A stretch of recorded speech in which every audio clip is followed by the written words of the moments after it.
so you guys know what we're doing. We're talking about style. You want to just start with some basics, give your name and basic bio, like long you've been climbing, where you live, whatever. Yeah, Ben, you go first since this is really your deal. Okay. Hey, I'm Ben Ditto. I live in Bishop, California. I grew up in Chattanooga, Tennessee. Started climbing back there as a wee lad.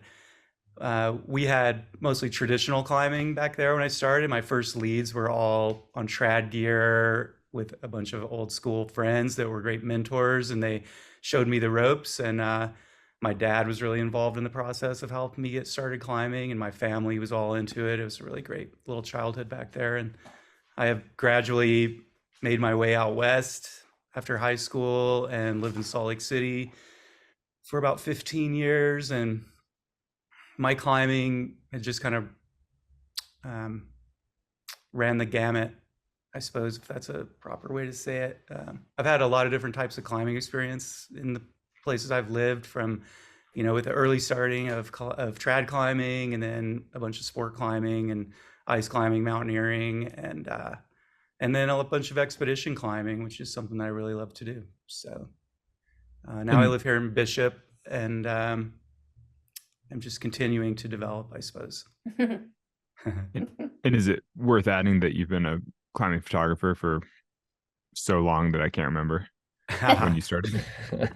Yeah, so a big part of my climbing has always been capturing imagery around climbing and expedition life, and so I continue to make my living as a photographer today and work in the creative side of things too. So how many years have you been climbing? I started climbing when I was 12 years old. Eyes roll back. She's Yeah. like, who knows?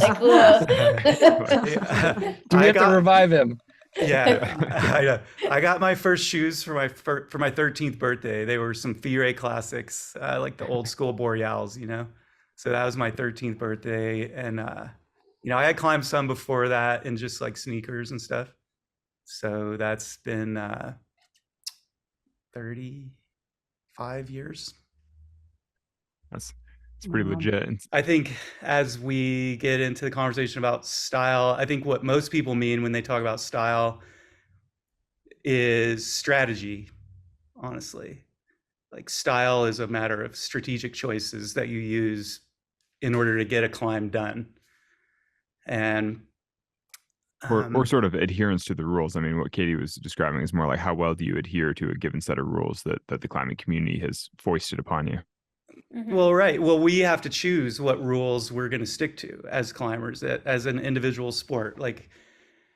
And I think it's been written about. Have you guys seen this essay called Games Climbers Play? No. No. Well, it's an essay. I thought I had it saved here. Oh yeah. One sec. I know this is heavily edited. Lido Tejada Flores. Do you guys know who that is? Mm-hmm. Yep. Alex? Yeah, I know the name. I'm pretty sure I read this essay once upon a time. Alex, they're turning this around on us. They're like quizzing us and seeing if we're like going to qualify for Climbing Jeopardy right now. Don't worry. I got nothing but style. I'm ready. I'm psyched. Well, Lido was involved with Yvon Chouinard and all those characters back in the day, putting up the Californiana and all that. And he wrote this article called Games Climbers Play, and he kind of outlines climbing styles in the 60s that were available. He defines them based on their complexity, and guess which style of climbing is the most complex according to this article? Alpinism. Bouldering. Because it has the most rules. There are things in bouldering that you can't do in all the other types of climbing. Like, you can't use ropes in bouldering, or at least in the 60s you couldn't. And so it's just kind of an interesting essay. So this topic's been written about a lot, but I think it's always changing. And Lido went back and revised his article like many years later, and he wrote, that this article is like a really simplistic account of what all style can mean to people. But he basically says that style are just the way that a climber defines the rules of the game he's playing. And I think that changes for people over time, really. I think it's pretty obvious to look back at history And, Royal Robbins was really critical of Warren Harding and his style of climbing and bolting and siege climbing and all that stuff. But then even Royal Robbins went and had to place bolts to be able to climb some of Warren Harding's routes, and kind of had to go back and apologize, so you can even see that back then people's styles evolved to sort of be able to accomplish the task they were trying to do. So it's kind of what I think of as styles. It's just kind of on a continuum for people throughout the course of their lives and what they're exposed to in their climbing. So what do we call good style? Like, oh, he did that in good style. Like, what does that mean? I don't know about good style, but I have a good answer for bad style. Okay, let's hear about bad style. Well, because I think good style can be just about anything somebody's happy with. But I think bad style is when your style of climbing affects someone else's.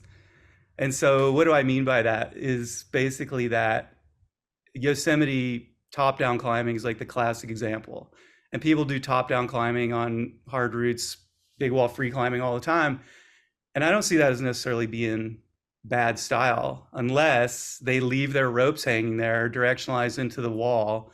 And then people that are climbing up from the bottom have to encounter this stuff and it affects their ascent of the wall. Like, I think that's a really clear example of bad style. So negatively impacting somebody else's experience, you think always makes it bad style? I think in general, like with that Yosemite example, that's definitely bad style.